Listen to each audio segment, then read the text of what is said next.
anigoo ah Cabdullaahi Axmed Cabdullaahi kuna magac dheer Qoslaaye waxaan rabaa halkan inaan idinkugu soo gudbiyo bulshada Soomaaliyeed iyo madaxda dawladda barnaamijyo aan la kulmay aniga waxaan ka tirsanaa bangiga dhexe ee Soomaaliya waxaana lay qoray bartamihii 2014 waxaana lagu qoray qaybta faalaha dhaqaalaha ee bangiga dhexe aniga oo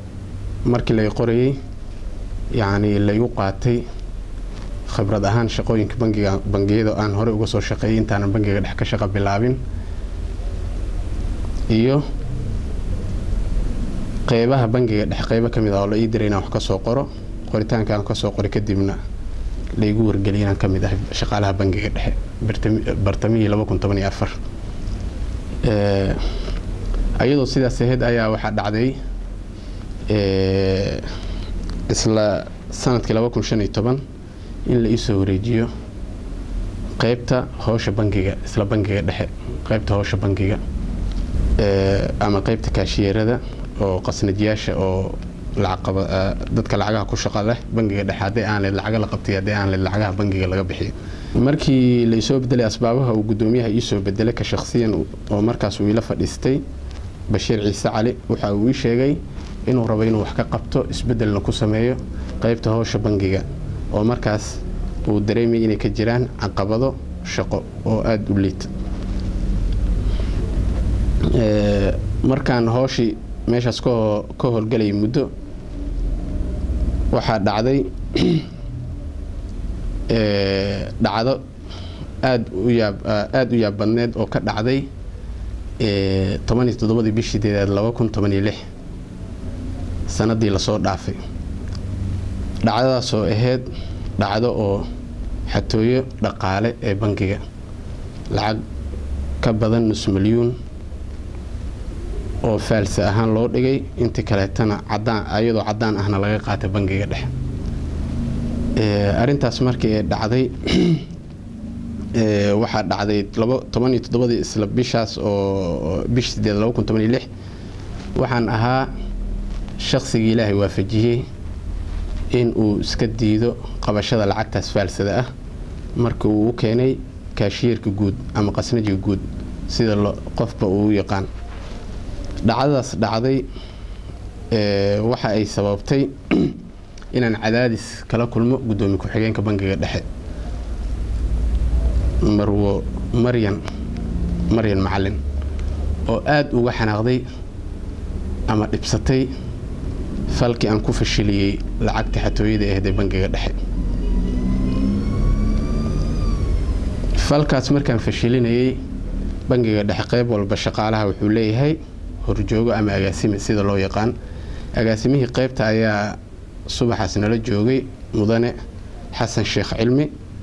iyo shaqaalaha qayb kamid oo qaybtan ugu la qoran dhacdada subaxaas markay dhacday adii kaashiyerka ayaa wuxuu isku dayay in uu lacago faalsa ah uu ku socodsiiyo customerska bangiga dhexe ee imaanaya ee ah hay'adaha dawladda kala duwan dadka u matalay inay lacagaha uga qaadaan bangiga dhexe lacagtaas oo dhaneed cadad ahaan 130,000 ayaa waxa dhacday in lacag 10,000 oo faalsa ah aan ka arkay markaan ka arkayna aan ku wargeliyay agaasimaha oo meesha taagan iyo shaqaalihii inta qaybaha kale oo qaybta nagala tirsaneed oo meesha goobjoog ahayd in lacagtan sharci darro tahay wixii halkaas ka dambeeyayna arintii dhibsigeedii uu batay Marwo Maryan Macallin arintaas markay dhacday cadaadis badan iyo handadaado badan oo aan kala kulmaayay Maryan Macallin gudoomiye ku-xigeenka bangiga dhexe oo igu hanjabtay inay waraaqada mar iga qoreyso oo cadaadis ah hadday ahaan lahayd in bangiga laga ruqseeyo hadday ahaan lahayd in bangiga shaqada laga joojiyo ayadoo igu handadayso oo waliba cadeymaheeda la heli karo warqad waxaan u qortay isla 27 bishii 2016 meeshaas oo ay ka caddahay 10 bir gudahood inaan waraaqad ka qortay qaybta aan dhahayo qaybaha qasnadaha ee bangiga waxaan codsanayaa in la iga bedelo oo la ii bedelo qaybaha kale ee bangiga warqadaas oo ayadana aad arki doontaan bandhigeeda aan idiin soo bandhigayo waxaa dhacday cadaadis badan kadib in la ii wareejiyay dekedda oo qaybaha qasnada uu ku leeyahay laan bangiga dhexe dekedda xamar qaybtaas oo uu agaasimo ka yahay mudane cabdi dhiiley waxaa hore u jirtay dhacdo ka dhacday bartamihii 2015 laanta dekedda bangiga dhexe oo agaasimihii qaybtaas cabdi dhiiley iyo dhex martay qasnajigii meeshaas qasnada u hayay bangiga dhexe oo lagu magacaabo mudane amiin arintaas faahfaahinteeda oo dhammaystiran aniga oon galin dowladda qof walba oo mas-uul dowladeed ahaa waa uu ogaa waxaana ka dheehan kartaan fiidiyoyada qaar ee youtube-ka yaallo tusaale ahaan mudane tarsan oo hadda aan filayo inuu yahay la taliyo madaxweyne waa qiso cajiib ah oo la wada yaqaano ayadoo faahfaahsan waxaa ka dheehan kartaan mudane tarsan hadalkiisa taas halkaasaan uga gudbayaa markii ani la ii gudbiyay ayaa waxaa dhacday inaan iska diiday oo aan yiri lama shaqeynayo nin hore eedeysan oo ah maadaama ayada igu hanjabtay inay sidii rabtay iga yeelanayso aana u fahmay meeshaas in qatar la igu maleegayo maadaama aan si cad igu sheegtay gudoomiye ku-xigeenka bangiga dhexe Maryam in aniga shaqadaas keeriskeeda ama la igu handaday ka joojinteeda la iguna cadaadinay in ninkaas la hoosgeeyo danihii ay leedahay meeshaas ay igaga fushato si cad ayaan iskaga diiday aniga oo iri kama shaqeyn karo bishii 10aad koodeedii 2016 in ay ii soo qortay waraaqad ah gudoomiye ku-xigeenka bangiga oo xilligaas ahayd si hayaa xilka gudoomiyaha bangiga ayaa waxay waraqad ii soo qortay ee leedahay shaqada ayaan kaaga joojiyay mushaarkana waa kaaga joojiyay maadaama aad diiday in shaqada halkaas aad qabato waxaan ku siinaynaa 10 maalmood inaad kaga soo jawaabtid waxyaabaha aad u diiday inaad meesha uga shaqeyso waana u qoray 10 bari gudaheed anigoo ka jawaabay asbaabihii aan ku diiday meesha waan u gudbiyay ayadoo arki kartaan cadeymaheeda waxa dhacday markii intaas mareysay in gudoomiyaha bangiga dhexe oo waqtigaas ku sugnaa Nairobi aan wada xiriirnay gudoomiyaha oo ku sugan Nairobi aan wada xiriirnay kana wada hadalnay arimaha ka socdo bangiga dhexe maadaama uu asaga maqan yahay waxa dhacday inaan gudoomiyaha markii uu yimid aan fadhi wada yeelano fadhigaas oo na dhex maray taariikh 12 bisha 11aad 2016 gudoomiyaha bangiga dhexe fadhigaas wixii nagu dhex maray Ilaahay mahadiis waxa ah inaan ka hayo cadeymo cad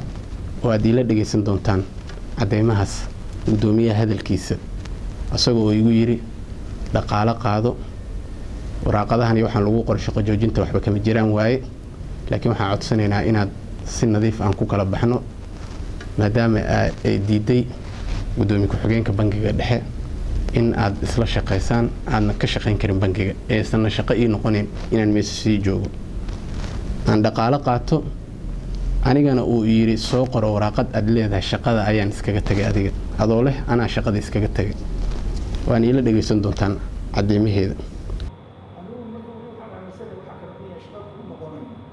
صح waxa weeye waxaan ku siinayaa ogaal lacag ugu ku siinayaa ogtahay bilowga ogtahay dhowr mushaarkooda iyo wixii ka qaadeen ilaha kaleete iyo waxaas yana wax ku ka daraya qadaadana iibkeen ogtahay tooyi wixii iibkeen aan leedahay meesha tan shaqadeena waxaan doonaya inaan ka fayl markaas wixii ay wadeen oo discipliin iyo waxaas waxa weeye waa ama jeexjeexaya waxa weeye waxba ku istaagin bas aniga sidaas bay la tahay wixii ka dambeeya magaaladaada mootay ku nasiibso waxaa dhacday intaas kadib markii aan dhageystay gudoomiyaha bangiga hadalkiisa sharciga bangigana aan fiiriyay oo sharciga bangiga aan akhriyay waxa ii soo baxday sharciga bangiga waxa uu qabaa qof markii uu oo guddoonka bangiga ee ka tirsanayaan eeda la xiriira shaqo gudasho la'aan ama waxyaabo kaleeto oo dembi ay ku haystaan qofka waa in loo qoraa waraaqado oo sida sharciga shaqaalaha aad ka arki doontaan xeer 11 sharcigaas oo dib loo cusboonaysiiyay 2006 waqtigii uu joogay mudane madaxweyne Cabdullaahi Yuusuf Axmed Allah u raxmaday waxa uu qabaa sharciga bangiga waxa uu dhigayaa in qofka bil gudaheed haddii wax loo haysto lagu horgeeyo guddiga dishibiliinka haddii aanan bil gudaheed lagu horgeynna sharcigaas waxa uu tilmaamayaa waa waxba kama jiraan qofka wax lagu haysto markii aan garwaaqsaday oo fiiriyay xeerarka bangiga waxa aan waraaqad u qortay waqtigiina la dhaafay oo guddiga lagu horgeyn lahaa waxaan waraaqad u qortay maxkamadda sare taariikh ay ku taariikhaysan tahay 1 bisha 12/2016 waraaqadaas oo qareenadeeda ay qoreen Cumar Maxamed Cabdo iyo Cumar Zubeer aniga oo soo bandhigi doona laftirkooda qoraaladii maxkamadda markii ay halkaas ay marayso maxkamadda waxa ay waraaqad u qortay gareeqaanka guud ee dawladda kaasoo ah qareenka matali kara dawladda sharcina u leh inuu u doodo wixii ku saabsan arrimaha dawladda markii ay ka soo jawaabeen oo la isdhaafsaday xogihii intii aan la gaarin rag maxkamadda sare ka tirsan ayaa waxay la xiriireen bangiga ayagoo leh dacwada ayaa in ka taal markaas ayaa guddoonka bangiga ii yeereen inay yiraahdeen waxaan ku marsiinaynaa guddiga dishibiliinka oo waqtigii guddoomiyaha ay magacaabeen laftirkooda aan ku cadeyn doono aan soo bandhigi doono cadeymaheeda markii aniga aan isqabsanay kadib in guddi dishibiliin la magacaabo uusan hore u jirin wax la yiraahdo guddi dishibiliin muddo 3 sano ahna 3 sano ka horna aysan inta ay magacaabnaayeen aysan weligood guddiga dishibiliinka magacaabin maadaama la rabay in hore loo magacaabo haddana loo magacaabay in ajendaha ay ku fushistaan ay yiraahdaan ninkaas waxaan ku erinay guddi dishibiliin ayadoo laga heli kara cadeymo rasmi ah guddiga dishibiliinka aniga waxina dhexmaray taariikhda ay guddiga dishibiliinka aniga aan kulanay waxay ahayd 13 bisha 12/2016 inta kadib ayadoo maxkamaddii furan ayaa waxa la ii sheegay aanan la ii keenin ilaa hadda waraaqadii aniga la igu ruqseeyay in guddoomiyaha bangiga dhexe uu soo saaray waraaqad ku taariikhaysan 19 bisha 12/2016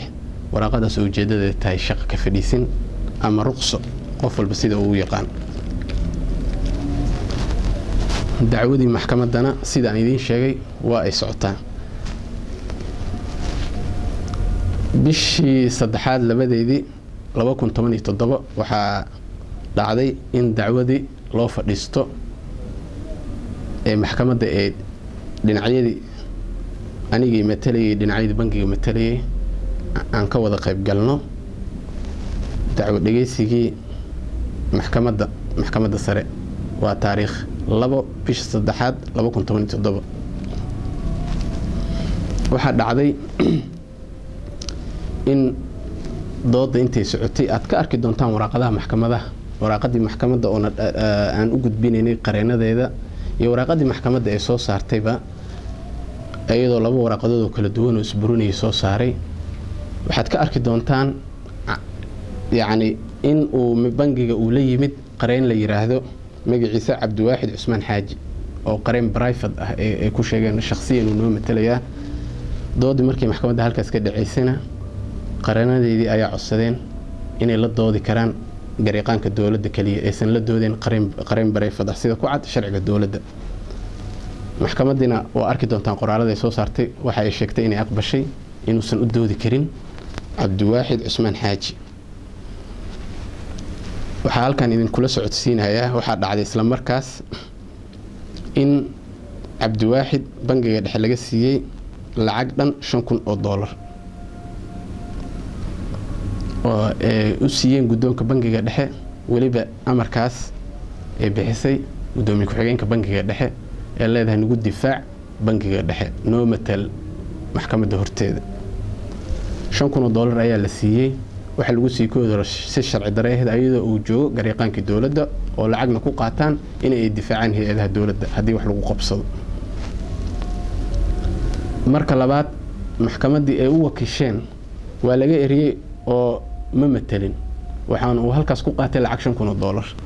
marka waxaan codsanayaa madaxda dawladda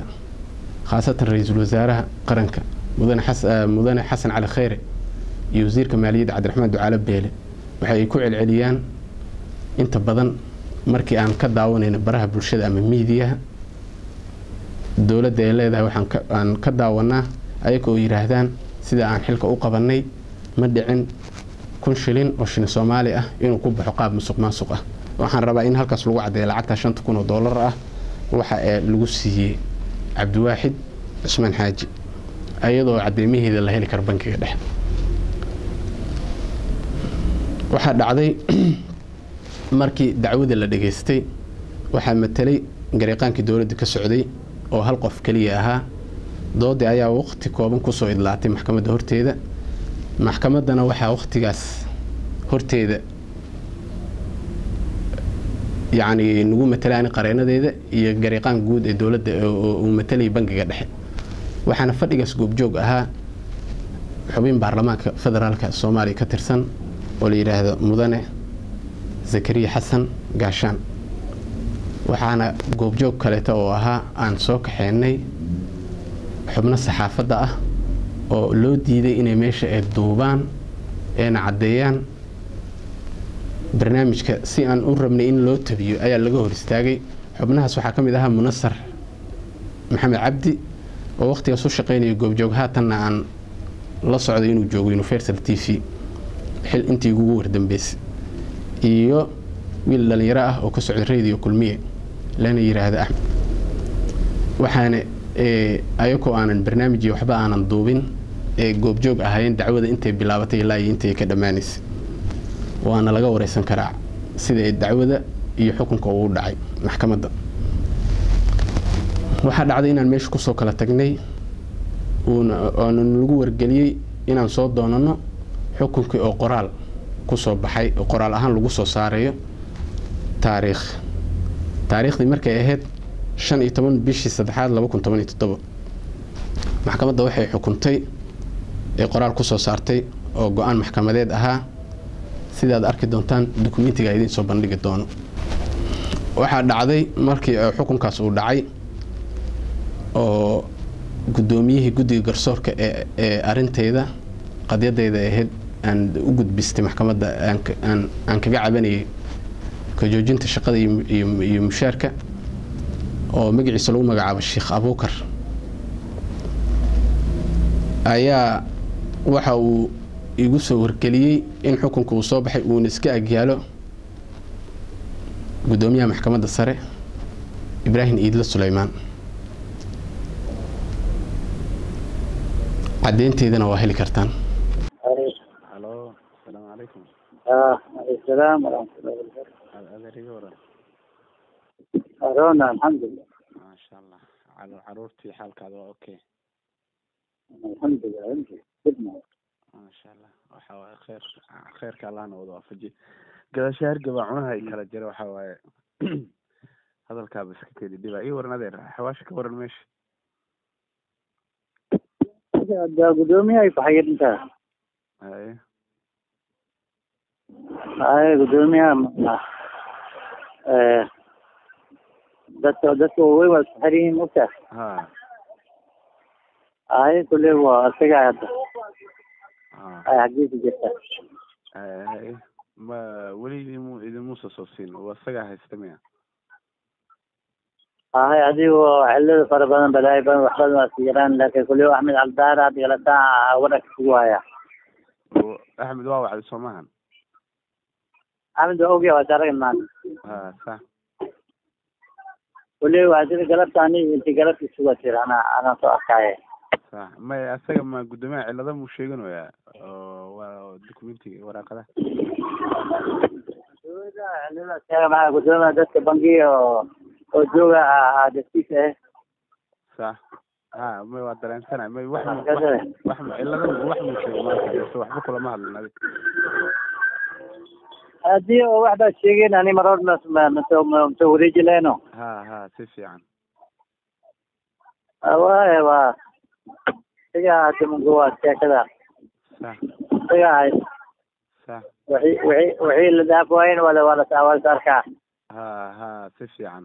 marka hadda ilaa beri ka badan ma sii haysan karto beri waa in war laga helo Axmed iyo الحاصل أنا كليه هو سوا dad badan iskaashin Axmeda kamid Axmeda hada agalata tagay yiri Axmeda suwaya صح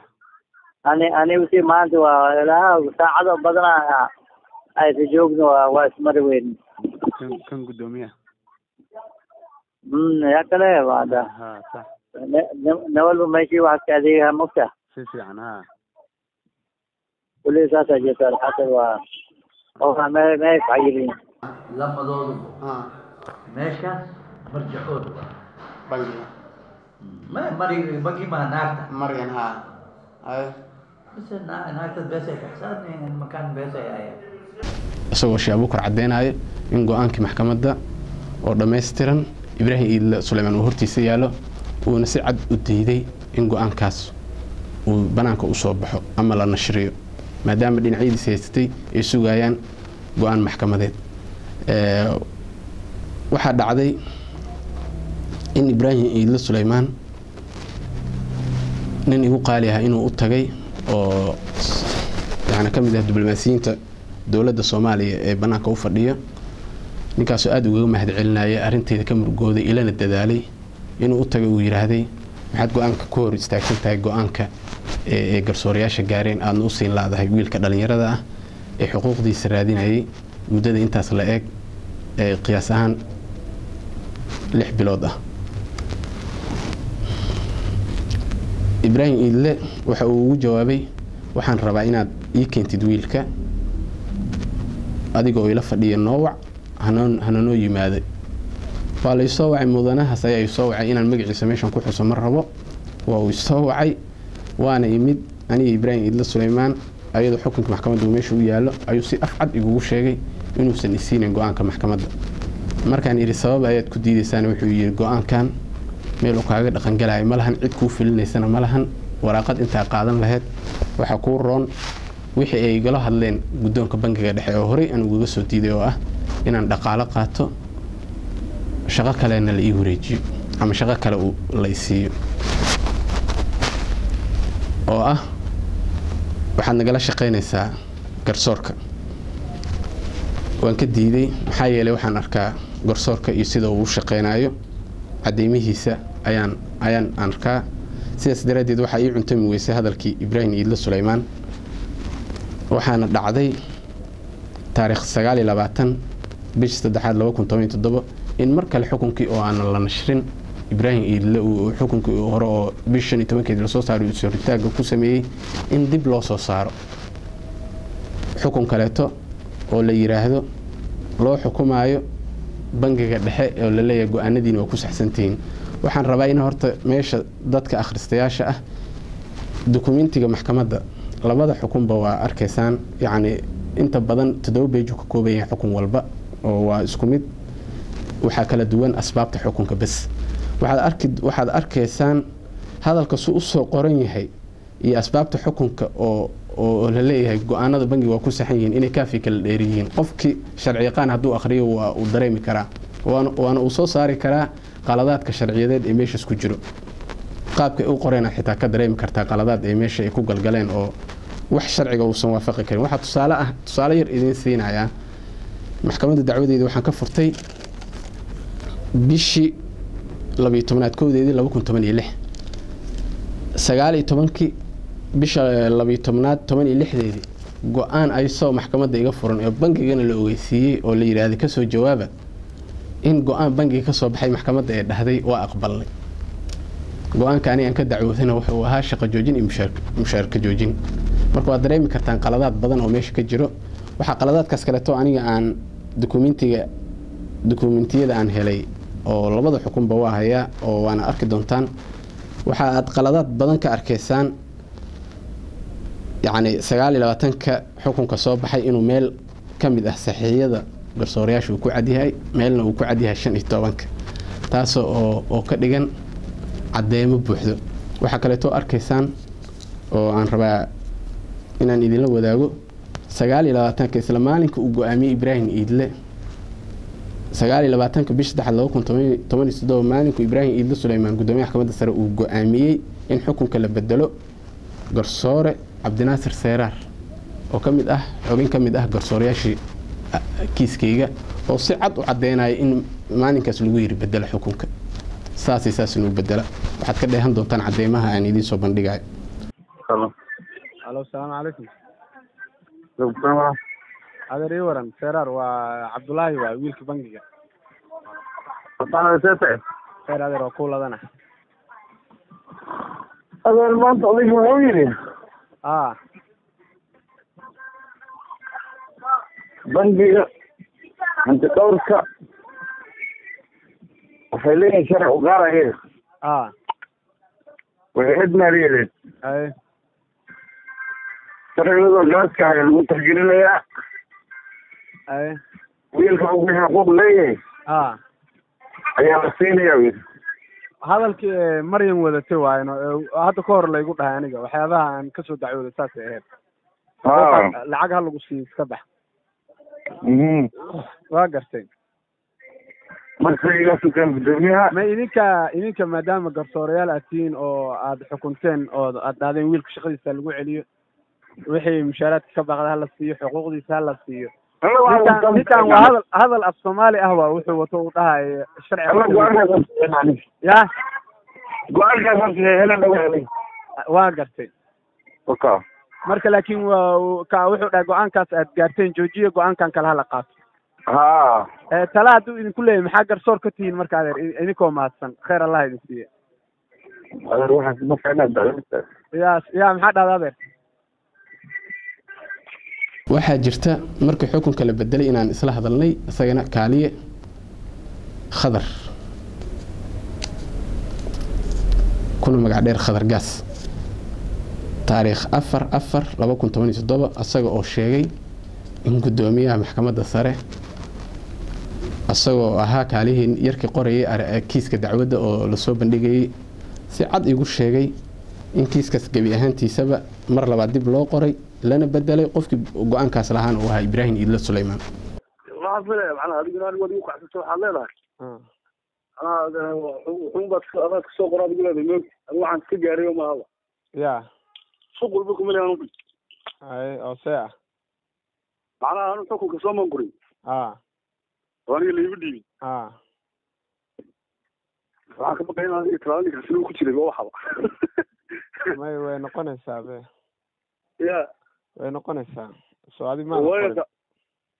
hadda qorayna hadda waa ka saade waa qasab de waxa ku jiri weysa maxaa ku jira anigu oo diga yaabsade ama la ku sheegay kuna ama taqaan hawshaada waa lagu dhamaystiray way ku soo geysay kadib gudoomiyaha ka hor istaagay maxaa xal igu diray anigu dhif maayo hadda gudoomiyaha hadduu gudoomiyaha hor istaagay ma diidaya ya ma diidaya marka mid labaad oo qor lagu dhahay weliga xukun saasa ma qorta hadda ka hor kun jeer bay dhacday waxaas kun jeer bay dhacday oo shaqadooda ka dhacday mid beerta soo saaray la diiday leeyahay ma fiinayo waxa kugu cusuma marka aniga haddaad garsoorka aad fahansiin waxaan kugu sameeyaa saaxiibo may dhib ma leh waxa waaye cadaaladda ilaahan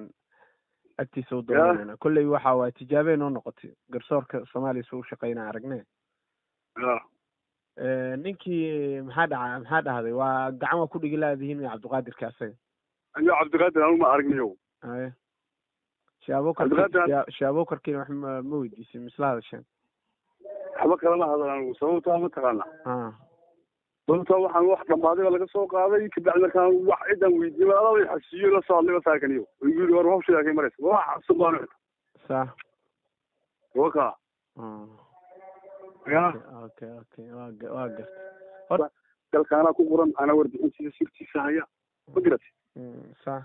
iskalaas marka waxa ogaan karta male marka wuxuu kala bixinaya waxa hadii waxaan la isku qabsado adiga horta adiga maxaa la yiraahdaa sida hadda aad sheegtay horta nin loo taliyaa tahay هذا oo wixii qor la dhaho qoraayo هذا اليوم laakiin waxa waaye maalinta aakhir ilaahay uu ku weydiinayaa waxaasaad ka dhex shaqaynaysa كاسمارك aniga taas horta anigu dembiyo ku leeyahay wallahi inaan isii in xukun qor lagu dhaho haddana bedel lagu dhaho adigu waad weyda adaa lagu soo weysiiyeyba adaba lagu soo wacay marka horeba adaba askaaga sheegay xitaa waa la bedelaya waa la soo wicin aniha waa maalinkaan meesha galay waa ogeed oo safiirka marka anigu saaxiib shaqo kale ma hayo inta yar baan fiirsaday inta yar baan adiga waxa lagugu cadaadiyaan dhinacaaga kuna waa saaxiib isku hayay xitaa ma nihin cadaalad boonay هذا اسمه إنه نقول درجة الدولي لا ولا نكون دايم يعيش دايم لكن هذا والله خير هذا اسمه هاي نقول بقى ده كل شغال معنا أقول هذا اللي كان لدي كل أضيال يحمل السر لا معنا فكرة معنا لكن هذا كل جوات هاي هو لقوه وري جا أقرب صح لكن أنا غنية عم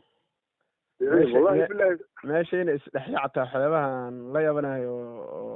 aadka iga yaabisay waxaa kamid ah maxkamadda yani xukunka cabdiwaaxid ayaantii waa laga ceeriyey inuu dooda ka qayb galo waa loo diiday sharciyan sharciga malihida alla waa ogeed maantana waxaad idhahday cabdiwaaxid nuqul kamid ah la siiyey dacwada xukunka soo baxay maanta lama siin may yani maalinkii soo baxday dacwada aad qaybinayseen ayakay gariqaanka aad siiseen sharciga intuu ka waafaqaa waxaas marka ninaad dhahdeen maba ka qaybgeli karti inaad nuqul siisaan sharciga intuu ka waafaqaa haya ma garan karaan gariqaan iyo bankigu way qaateen labadaas way qaateen may cabdiwaaxid soo waxa loogu dhiibaayo ما قدرت بنك ما يقول سعند كان دينا بنك كذا سلام ما هذا سولو ما ديدين سولو ما دين بنك ما متلي كرت شرع درا ku socota شرع درا ku socota sولو ما دين عبد الواحد هذا maxaa natiijo loo siinaya ma garan karo aniga bixda la yiri saar arwada ku sheegay bixda la yiri waan saxaxay waan bixiyay uu qaatay uu akhrisanay ma garan karo bank ma sii tagay markaa kariiqaankuna u yimid uu qaatay isla ahadiiba wuxuu wada qaatay marka adigu waxa weeye cadaadiska halkaas laga saarayo ma garan karo wallah ilaahay joogta balse laakiin adigu mid samee hawlahaaga maaragtay iyo waayaaga nin baa tu ilaahay kaa dhigo waxbaa la akhristaa hawl baa meel baa la maraa jid baa la maraa wadooyinku way badan yihiin wadooyinku way furan yihiin meel kastoo ku furan tahay ma garat marka waxa weeye haddii alla kugu talagalay inaad shaqadaada ku noqon haddii kalena warqad yaro qof wax soo hormaray marka arsaaqadaad ku eemaysa arsaaq waa ilaahay ku samaysama oka okay dhimala walaal kolley waad ka warheenaynaa anigu waxa laliya waxa aan adiga sheegata saaxiibadeen isijirmiyo aniga guryaha kaa habasa hay wallahi bilahi horta sababta waa cabsatay miya ma cabsi maaha wala cabsanaya maxaan kugu sameeyay anigu tan waa tiina galaafat waana tiina wada galaafan laheeda dhahday soomahan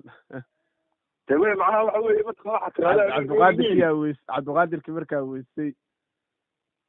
iyo anakiya waxaad dhahday tan waa midna galaafanaysa macnaha waxaad igu tiri mataqaani habeen waxaad igu tiri waad ku jirtaa adoo cadismada igala soo hashay sooma ya adoo hee adoo cadismada igala soo hashay salaan wax kaa biyey ay habeen waxaad igu tiri ku jirtaa hayadoo gulaan ku jiraa saas kaga baxay ku diyaano ay mustafaad markaaniga iga dhigin macnaha wax sameeyo oo adiga kaa cabsanaya macnaha wax sameeyo waa yartabe okay ay saacid insha allah والله عبسي يقول بالله الله إلهي يمكن صحوا البخير كل أمانة حقا قولي سنة أقول صدي لا فرمات شو تيجي بقى وما هو أساس بقى هذه مرة ومخلد دونتان إن شاء الله هذا مقلية ما يعني كل أرنتان وحوا سيد هذا إبراهيم اللي من مكة قرصور كشجع مش لدها حكم الجارين بالدلة haddii ay shaqeynayso iyo haddii garsoor waddanka sax loo rabo waa la kala arki doonaa marka waa kaasa marka intaasaan kuu sheegaya kolley yani waxa waaye marnaba ma aqbalayo cadaalad darad iyo power abuse in lagu sameeyo waxaa la yaab noqotay ayadoo oo ay dhacday dhacdooyinka ay idin sheegayo dhan oo taariikhaha idin soo wada bandhigay in 30 bisha saddexaad 2017 uu soo wacay gudoomiyihii guddiga garsoorka arinteeda iyaguna leeyahay waxaa si degdeg ah lagaaga rabaa maxkamadda sare markaan eriya iga raban uu leeyahay gudoomiyaha maxkamadda sare waxaana laga rabaa inaad CV-gaada shaqada aad soo gudbisato aad ka shaqo gudoomiyaha ayaan raba CV-gaada waana CV-gaada la iimaanaysa waxaana ula iimaanaysa gudoomiyaha maxkamadda sare isla daqiiqadihiiba waa ka jawaabay waa tagay Ibrahim Iidlana waa is aragnay waxaana ka wada hadalnay arinta uu ii soo jeediyay waan ii cuntami weyse anigoo muwaadin Soomaali ah in arin aan cadaalad darada aan arko sida uu Ibrahim Iidle u xukumayo inaan aniga ka dhex shaqeeyo garsoor noocaas ah aan ka noqdo kaaliye ilin garsoor ani takhasuskayga ma aha garsoore takhasuskayga waa dhaqaale waxaana bartay dhaqaalaha iyo qaybaha bangiyada marka shaqada igaga furan inaan garsoorka ka shaqeeyo waqtigaas waxay noqon kartaa kaaliyahana shaqadiisu waa kiisaska dacwada inuu qoro marka waxaa aad igu cuntami weysay inaan maalin walba aan qoro xukunno saas la isku daba badbedelaay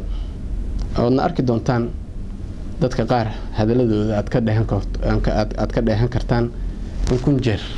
in ka badan ee dhacday in xukunno la badbedelo waxaa lagu yiri CV-gaada keenso yaa dhahay gudoomiyaha maxkamadda sare ya soo gudbi CV-gaa soo gudbi shaqa lagu jiriyo maleenahay CV-gaa soo gudbi soda keensa lila maxkamadda sare ya CV-gaada keensa hadda keensa lagu aymaana okay yes waa taga waa u taga hay maya waxaad keenta lil man si imaad ku midii la taadi CV-gaa soo qoro keenta lil Abduqaadir Muuma la la Abduqaadir ma labdiini badgoona lagu adiga lagu warka laga rabo kan oo kan laga rabo kan waa kan hadda loo gudoomiyaha si waa loo yiri CV-giisa keenta CV-gaa keenta hay may waa ana taga hay CV-gaa macnaha shahaadada qaabkaas iyo waxbarashada iyo shaqada iyo keenta lagu hay marka intaas ka soo gudbo waxaa kaloo la yaab noqotay anigoo ah shaqaale bangiga dhexe ka tirsan aqaana shuruucda bangiga dhexe ee qaabka looga shaqeeyay akoonadiisa waxa la yaab noqotay in mudan Ibrahim Iidle Suleymaan ee ku abaalmariso gudoomiye ku-xigeenka bangiga dhexe Marwa Maryan Macalin taariikh 3 bishii shanaad 2017 lacag dhan $10,000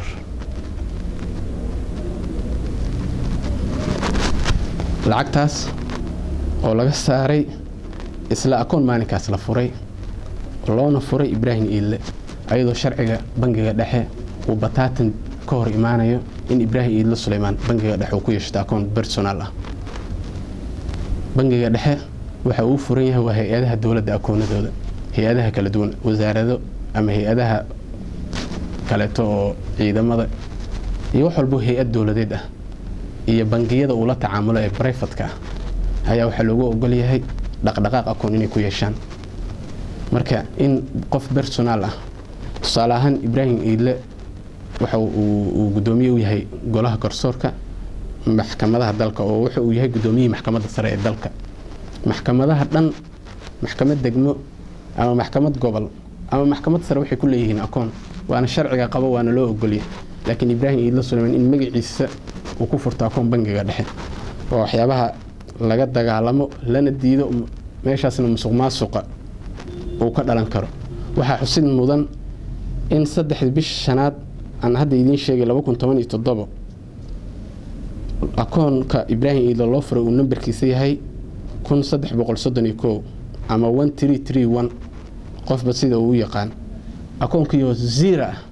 lacag laga saaray $10,000 waxaan rabaa qof kasta oo bankar ah ama qof kasta oo bangiga ka shaqeeya waa uu fahmi karaa meeshaas corruption ka jira dulmiga intaas leeg waxa uu igu dhacay waa muddo sanad ah hadda caawadan ay la hadlaayo waxa laga joogaa sanad gow ah intaasna waxaan u sabray oo mar walba aan hay'adaha dawladda ama aan islaha wixii ku shaqo leh arintan wax way ka qaban karaan sida xafiiska prime ministerka oo dhowr jeer la xiriiray oo wax natiijo aan ka waayay xafiiska madaxweynaha oo la xiriiray agaasimayaashii guud ee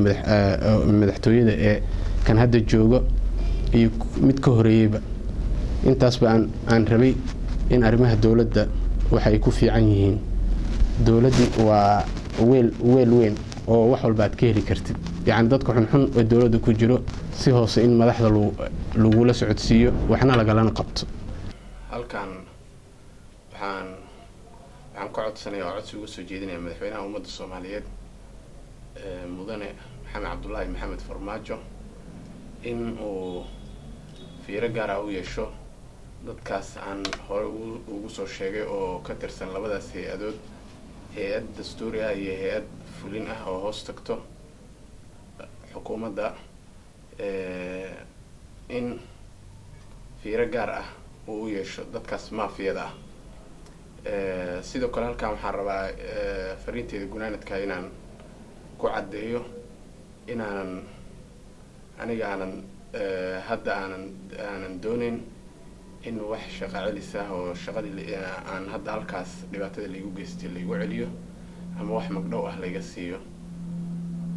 hadalkaygana intaas ayaan kusoo gunaanadaya hada wabillahi tawfiiq wasalaamu calaykum waraxmatullaahi tacaala wabarakaatuh